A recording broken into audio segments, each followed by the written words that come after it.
YouTube, how's it going? The Goat House is back with my Week 15 college football score predictions. It's conference championship week. I'm going through every conference championship game and predicting the final score. We're also taking a look at the lines, see if maybe any of these games are worth putting some money on.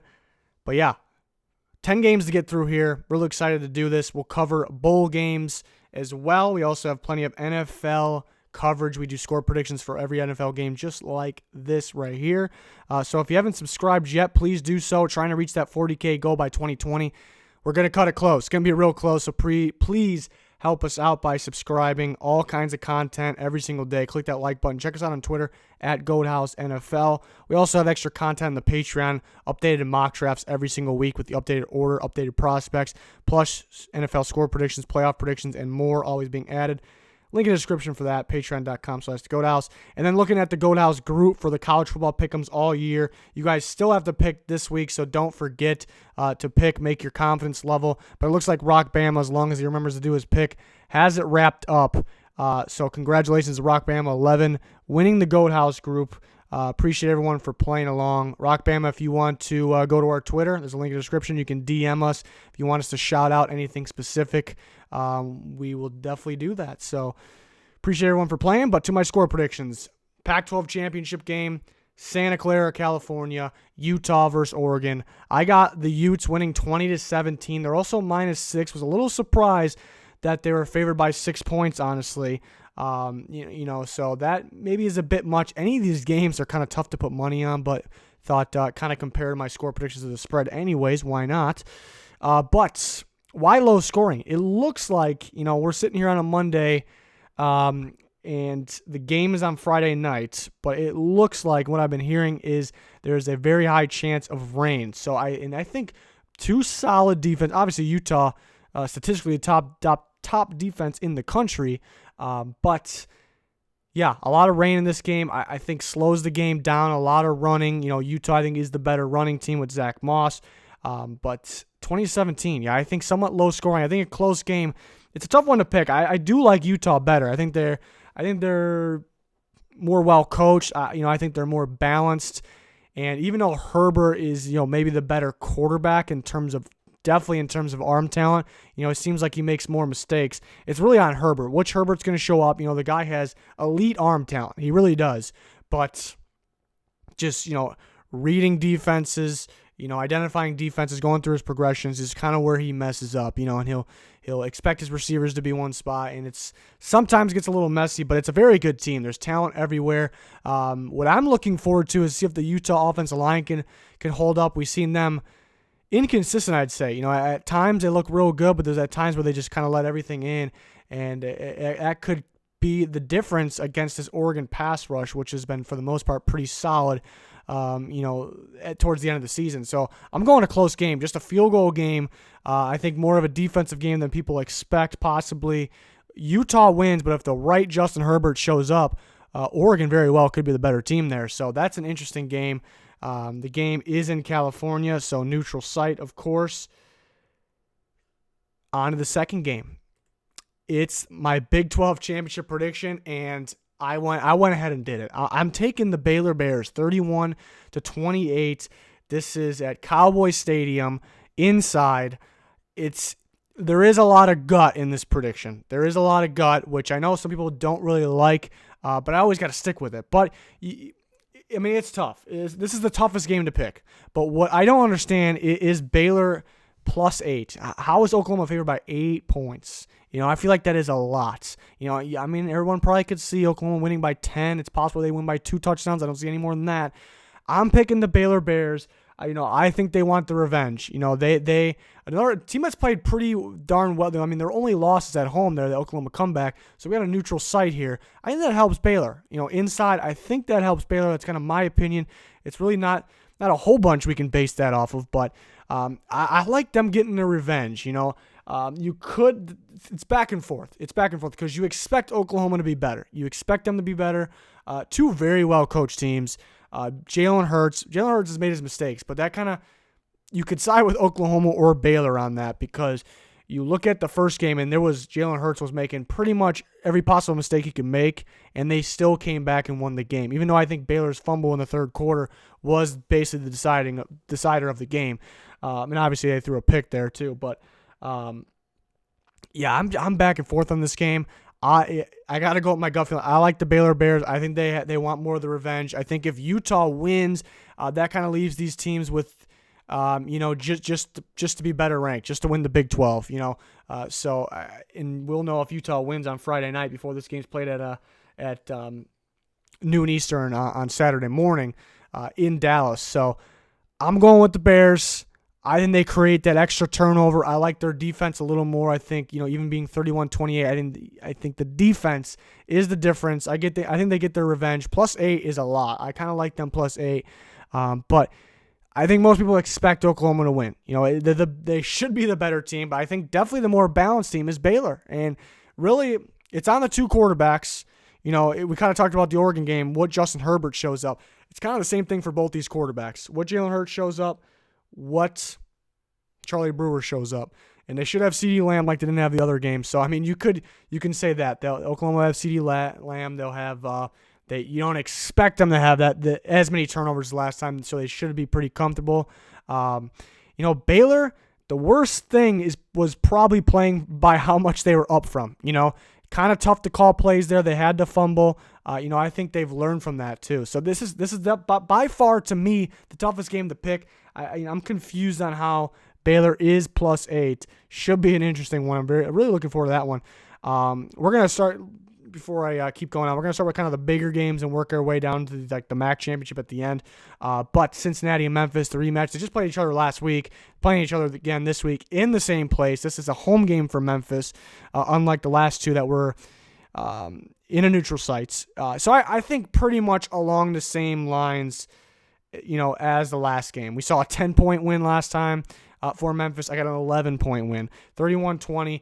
I think Memphis honestly could play a little better offensively, but that also can mean less points. I think they can have a more comfortable win early, kind of, I don't want to say put it out of reach, but get going early on, which could force them to run the clock, which kind of creates it to be a little less scoring possibly. Pretty close. I mean, we're pretty much right on almost the same marker we were last time. Brady White, I think, has potential of playing a little better, while I think Memphis can still create those turnovers. Cincinnati, I think, relies on Warren. They rely on the run game a little too much, and that's why, especially in Memphis, that's why it's tough for them to compete with them. But hard to beat a team twice in a row, both very good teams. The key to Cincinnati is take care of the ball in the passing game. If they do that, they definitely can win this game. I'm going with Memphis. Pretty close call on the line. I got them winning by 11. The line is 10. But again, this game is a home game for the Memphis Tigers, just like it was last week. It's very interesting how that happened there. Next game is Georgia-LSU. I got a pretty big win for LSU. I was surprised they were only favored by 7.5. I don't think it's a good matchup for Georgia. I don't think these two teams are that far off in terms of their ability to play with the big boys, their ability to play with the field, I should say. I don't think they're that far off. But when they play head-to-head, which anything can happen, it's the SEC championship game. It is in Georgia, which helps Georgia out a lot. But playing in the Falcon Stadium. But I just don't like the matchup for them. I don't like the matchup. I think it's just one of those games where can Georgia keep up scoring with LSU? It's just one of those games, and it's hard to see them doing that. I think LSU can score on anybody, and they know this is the last game they're going to play for a while until that playoff. This is the last one for a while, so I think they go all out, which even though it looks like they go all out every single game, I don't know if they actually go all out 100% of the game. I think there's some more. So 34 points on Georgia is all out to me. Georgia's a very, very good defense, one of the top defenses in the country, but LSU is one of the best offenses I've ever seen in terms of execution, play calling, and really turnovers too. They just really don't turn the ball over much at all. They have the playmakers. It's going to be tough. I think the guys that don't get enough credit, they've get quite a bit of credit, but mainly it goes to Joe Burrow, really as it should. I mean, he's the best player in the country. But Justin Jefferson and Jamar Chase, these guys don't get enough credit, even though they do. It is so hard to try to cover both of them. We're talking about the best duo possibly. Guys that are they just know the game. There's other guys that'll have on other teams, maybe Alabama, that have faster 40s possibly, but these guys just read defenses so well, and they find the open spots on the field. I just don't know if Georgia can keep up. The LSU's defense is getting up some points, but they have playmakers. They have pass rushers. They have playmakers. Georgia really has to open up the passing game, and that's sometimes against the good teams they've struggled to do that. Run game will be there, but if they start to get down, it really, you don't really give it a chance to be there. So Fromm has to play the best game he's ever played. It is in Georgia. It's possible. I don't want to doubt the man. I don't want to doubt the Bulldogs. A lot of NFL talent on that team. I just think it's a bad matchup. Going to LSU. Sitting at 7.5 is pretty interesting. Some people could think they could win by a touchdown. I still like it. I still think they win by more. Being in Georgia could scare people as well. But I like the Tigers. They're the number one team in the country, in my opinion. Virginia and Clemson, yeah, I got a big old win for Clemson. Virginia was super, super impressive in that Virginia Tech game. They weren't really supposed to win that game. Very well coached in that game. Very well executed. Bryce Perkins seems like he's getting better. It's kind of tough to stop that guy on the ground, but as soon as you force them to pass, which I think they'll do, as long as Clemson gets points on the board when they get their chances early, which I think they'll do. Virginia's going to be forced to throw the ball downfield, which they can, but not at an extremely high level, especially against possibly the best defense in the nation. It's a bad matchup. I think Clemson's much better team. They'll be in the playoff. I got a huge win for them, even though Virginia's a pretty likable team. This game is in North Carolina, by the way, Charlotte, North Carolina. So 41-13. So what is that? Actually, just under the 29 line. Is that where that's at? So pretty. Yeah, it's a big spread. It's weird to see that big of a spread in a conference championship game, but I think Clemson just a much better team, and matchup wise, I think it favors them.